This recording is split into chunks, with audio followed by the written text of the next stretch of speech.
आज का पहला सवाल है शुभम का। वो पूछते हैं, why do some IT companies have 30-35 lakhs per annum package has less in hand salary than a 17-18 lakhs per annum package in some other companies। यानी कि कुछ कंपनीज में 30-35 लाख पर एनम का पैकेज होते हुए भी इन हैंड सैलरी जो है वो दूसरी कंपनियों से कम होता है, जहां पर कि जो पैकेज है वो सिर्फ 17-18 लाख पर एनम ही होता है। शुभम, आपकी बात बिल्कुल सही है कि कई कंपनीज में ज़्यादा पैकेज होते हुए भी इन हैंड सैलरी जो है वो कम आती है, जबकि कई कंपनीज में कम पैकेज होते हुए भी इन हैंड सैलरी ज़्यादा आती है। इसके दो मुख्य कारण हैं। पहला तो है एम्प्लॉयमेंट टाइप और दूसरा है CTC यानी कि cost to company.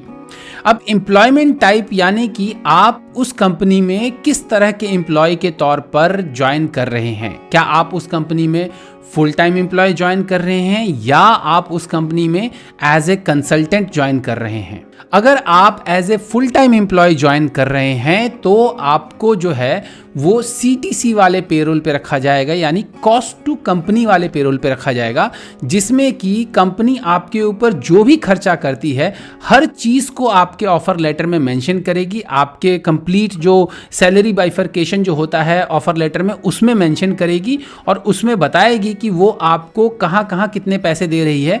Full time employ के केस में मोस्टली कंपनीज आपको HRA देती है। आपके प्रोविडेंट फंड में जितना पैसा आप जमा करते हैं उतना ही पैसा कंपनी भी जमा करती है। उसके अलावा मेडिकल इंश्योरेंस करवाती है, ग्रुप मेडिकल इंश्योरेंस जो होता है वो करवाती है।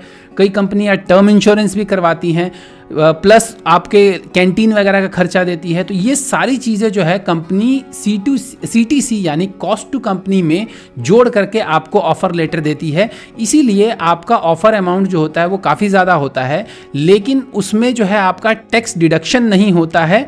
और टैक्स डिडक्शन ना होने के कारण और ये सारी चीज़ें जो हैं आपकी जो कंपनी देती है, ऑब्वियसली ये सारी चीज़ें आपको मिलती नहीं है, तो ये डिडक्ट होती हैं साथ साथ। तो इस रीज़न से आपका इन हैंड सैलरी जो है वो कॉस्ट टू कंपनी के मुकाबले कम होता है। वहीं यदि आप एज ए कंसल्टेंट ज्वाइन करते हैं तो कंसल्टेंट के केस में आपको एक फिक्स्ड सैलरी दिया जाता है, ऑल्दो वो भी ईयरली ही होता है, लेकिन आपको वो फिक्स सैलरी होता है जस्ट TDS कट करके, जो कि एक स्टैंडर्ड TDS होता है कंसल्टेंट्स के लिए। सारे कंसल्टेंट्स के लिए स्टैंडर्ड TDS होता है।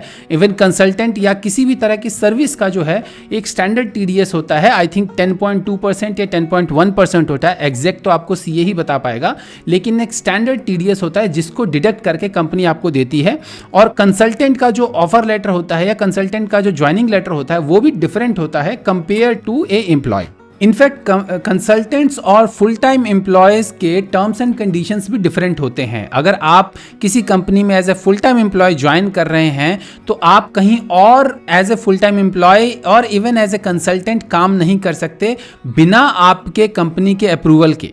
जबकि यदि आप एज ए कंसल्टेंट किसी कंपनी में ज्वाइन कर रहे हैं तो आप कहीं और भी एज ए कंसल्टेंट काम कर सकते हैं। आप ये समझिए कि consultant is working just like a freelancer. हालांकि कई छोटी कंपनीज क्या करती हैं कि PF वगैरह जो है उसको बचाने के लिए अपने एम्प्लॉयज़ को ही एज ए कंसल्टेंट हायर करती हैं ताकि उनको PF वगैरह ना देना पड़े। मैंने भी 1-2 कंपनीज में ऐसे काम किया था शुरू में, जहां पर कि वो अपने एम्प्लॉयज़ को जो ज्वाइन तो करवाती थी, उनसे काम भी फुल टाइम करवाती थी, लेकिन उनका एम्प्लॉयमेंट कॉन्ट्रैक्ट जो होता था वो कंसल्टेंट वाला होता था और वो एक स्टैंडर्ड जो है डिडक्ट करके, स्टैंडर्ड TDS डिडक्ट करके आपको सैलरी दे दिया करते थे। तो यही रीज़न है कि कुछ कंपनीज में पैकेज ज़्यादा होने के बावजूद भी इन हैंड सैलरी कम होती है, क्योंकि वहाँ पर आप as a full time employee join करते हैं और फुल टाइम एम्प्लॉय के तौर पर आपको पूरा कंप्लीट CTC जो होता है वो ऐड किया जाता है वहाँ पर, और उस वजह से आपका कंप्लीट पैकेज जो होता है CTC जो होता है वो ज़्यादा होता है, लेकिन इन हैंड जो होता है हमेशा कम होता है। जबकि जिन कंपनियों में आप एज ए कंसल्टेंट ज्वाइन करते हैं वहाँ पर आपका CTC भले ही कम हो लेकिन इन हैंड ज़्यादा होता है, क्योंकि उस CTC का सिर्फ 10% ही डिडक्ट होता है। एक चीज़ और भी है कि फुल टाइम एम्प्लॉय के तौर पर कई बार कई कंपनियों में परफॉर्मेंस बोनस भी ऐड किया होता है, जो कि आपको ईयर एंड पर मिलता है। तो लेकिन वो परफॉर्मेंस बोनस भी आपके CTC में ही एडेड होता है। मान लीजिए कि आपका 35 लाख का पैकेज है और उसमें 5 लाख जो है वो परफॉर्मेंस बोनस है, तो वो बोल रहे हैं कि आपका 5 लाख जो है वो साल खत्म होने पर मिलेगा, और वो भी बहुत सारे फैक्टर के साथ जुड़ा हुआ होता है, तो उस वजह से वो एग्जैक्ट 5 लाख भी नहीं मिलेंगे आपको। दैट मीन्स कि आपका एक्चुअल पैकेज जो है वो सीटीसी जो है वो 30 लाख ही हुआ, लेकिन अगेन सीटीसी में भी वो सारे कंपोनेंट्स हैं, तो आप वो सोचिए कि वो सारे कंपोनेंट्स हटा करके और प्लस टैक्स डिडक्ट करके फिर आपका इन हैंड पैकेज बनता है इस तरह के केस में, जो कि अगेन कम होगा कंपेयर टू अगर आप कहीं और किसी कंपनी में सीधे 35 lakh as a consultant join कर रहे हैं, तो वहां पर कोई परफॉर्मेंस बेस्ड डिडक्शन नहीं होगा, कोई आपका पीएफ डिडक्शन नहीं होगा, कुछ नहीं होगा, एक स्टैंडर्ड टैक्स होगा और जो कि आपका हर महीने डिडक्ट होगा, तो इसलिए आपका वहां पर इन हैंड सैलरी जो है वो ज़्यादा होगा compare to as a full time employee same salary के।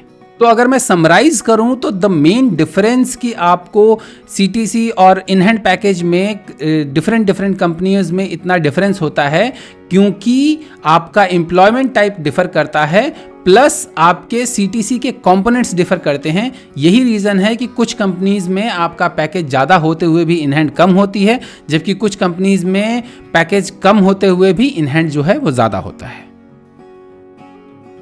उम्मीद है आपको मेरे ये जवाब पसंद आए होंगे। यदि आपको ये जवाब पसंद आए हैं तो इस वीडियो को लाइक कीजिए, मेरे चैनल को सब्सक्राइब कीजिए और जितना हो सके मेरे इस वीडियो को अपने सहपाठियों, सहकर्मियों, दोस्तों सबके साथ शेयर कीजिए। तो जल्द ही मिलते हैं मेरे अगले वीडियो में, तब तक के लिए अपना ख्याल रखिएगा। नमस्कार।